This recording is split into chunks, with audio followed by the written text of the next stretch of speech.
name is Roosevelt. Okay, Roosevelt.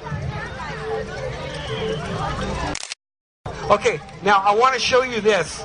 That there is a snake that lives in Africa that can actually spit. It's called a black-necked spitting cobra. It can spit for a distance up to 20 feet. Very accurate about hitting in the eyes its prey. When that poison or venom gets in the eyes, it like causes the animal to go temporarily blind, and then when they get bit, they die. Okay? So that's the way that whole thing works. Now I'm going to bring this guy out here. Everybody's please don't get up and rush towards it, okay? Stay seated because I may bring him out there.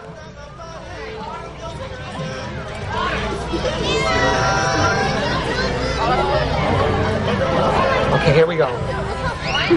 This is a black-necked spitting cobra. Now, at first, he may look like a but you will notice, as soon as he gets agitated, he will look. They call that hooding up.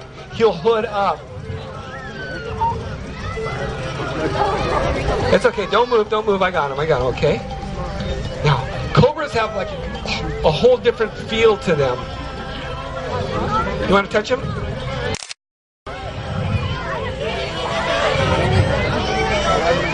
They feel different than any other snake. It's a whole different kind of feeling. Yeah.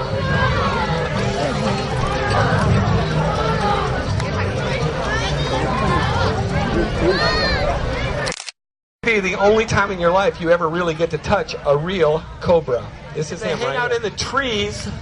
You may not even see them because they look kind of like a tree branch. They're a boreal. That means they live in the trees, right? Okay, here we go. Shh.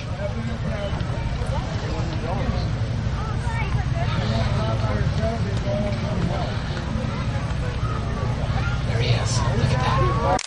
Beautiful, bright, brilliant green of yellow. Absolutely. Now when he bit me, the teeth mark were at 2 inches from the front to the back. These are rear fanged, which means their fangs are in the back. So to have a 2-inch span, he had to open his mouth and push like crazy to bet 2 inches in between the bites. The teeth. 3 holes in the back of my leg with this guy right here. So I'm going to put him back down in here, okay? 2, 3. And I hope I can get my hook out without him getting out. He's on the hook. Like that? Okay. Okay. Whew. Okay. There he goes.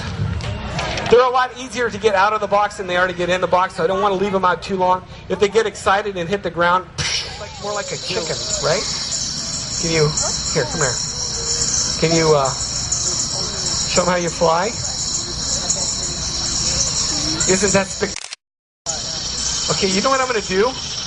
I'm going to just like, I'm going to put him right here, okay? Maybe not. Come here. Don't get me. Okay. Hey, can you do me a favor? You're Calvin's kid, right? So I know you're not going to sue me. Now listen, I'm going to put this around your arm. Whatever you do, dude, don't move. If he bites you, I don't care. This bird costs more than your car. I can already guarantee you that. Now just like put him on your arm, right? He's going to bite you, but don't worry. It only hurts for a couple days. Now just stay right there, okay, dude? Okay, now you guys hang out right there because I got something in this box. Maybe you can move over just a little bit. Michael, you move over more. Don't get those 2 birds close together. They'll kiss. Okay, and I'm going to show you something in here that you're really going to think is amazing. It's okay. He'll be all right. You know, that alligator loves to eat those kind of things. Michael, make sure you hang on closely to his justice, okay, so he doesn't fly off. The danger with one of those birds is that if they fly off, they might accidentally land on your face. And those powerful talons. It actually happened, and I'm going to bring out another bird that I show you. Actually got one of my best friends right in the face. Oh, and it was terrible. Okay. One of my best ex-friends. Okay, here we go. Now, in this box in Malaysia, there lives a snake that is one of the most venomous snakes in the world. When I tell you that, it's not because of his venom being really strong, but it could kill you. The thing is, the amount of venom it can give you with one single boom. Enough to kill a full-grown elephant, enough to kill 20 full-grown men. Okay.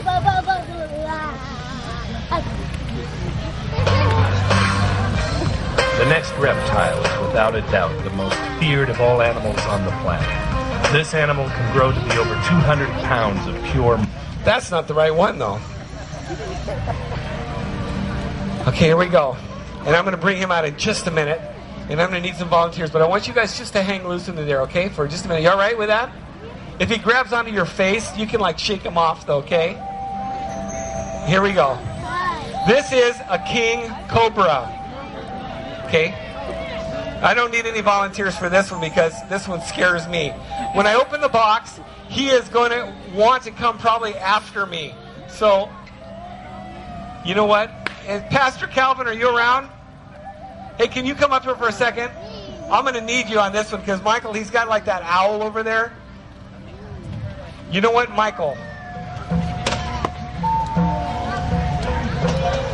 This guy chased me across the room when I put him in here. Took two of us to put him in here. Okay, now when he knows that I'm not going to leave him alone, he's going to want to defend himself. And that's what happens right there. See that? Here he comes.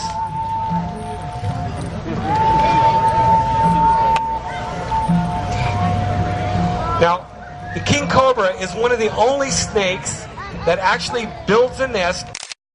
This is the one right here. Not only that, he growls like a dog. Yeah, they're the only ones that do it. It's amazing.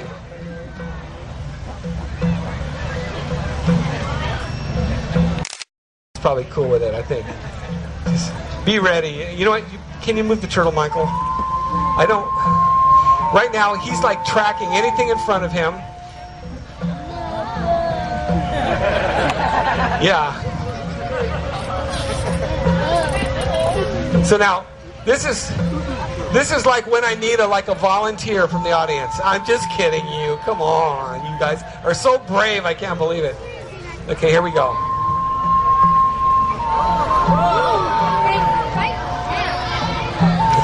You thought I was kidding, didn't you?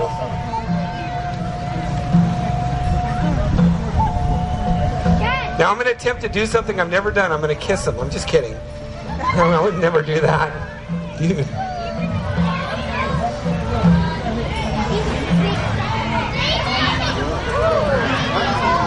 This snake was actually used in a National Geographic special. He's 13 feet long. It's a beautiful specimen of a king cobra. Now, you know, I got to tell you something that I didn't tell you guys last time, but these guys in the wild eat other snakes. So to get one in the wild that you can keep like this takes maybe sometimes up to 6 months to a year to get them to eat mice. So the way you do it, you get a snake. He's making fun of old guys driving cars, fast cars.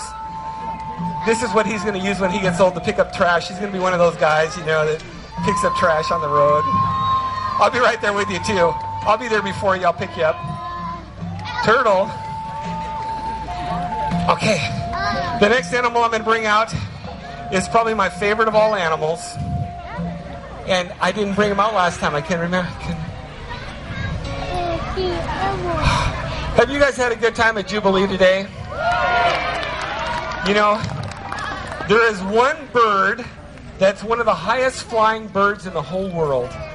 This bird flies at 17,000 feet, and from way up in the air, you can see a mouse on the ground.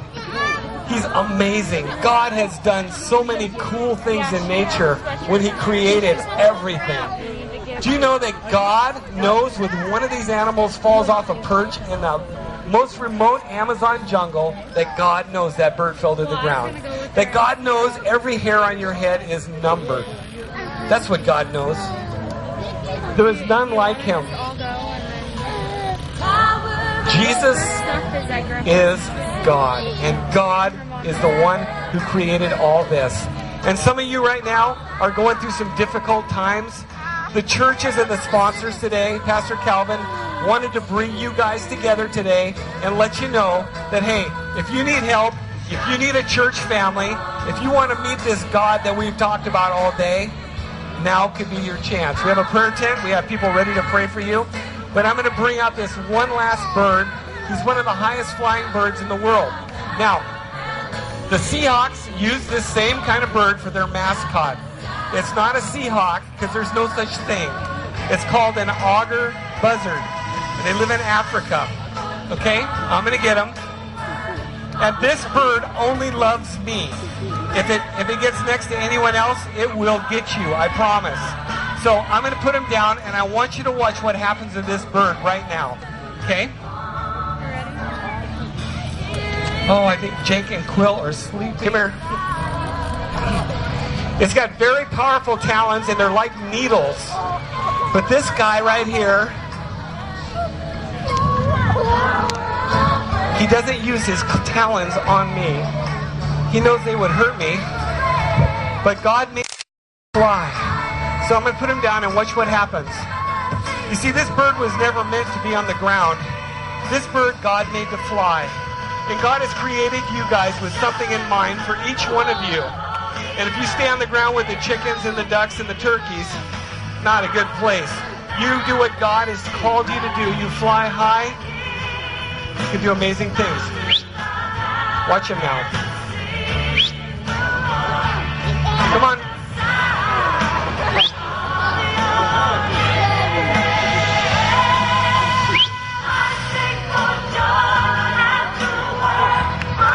You know what, guys? God has something really special for you.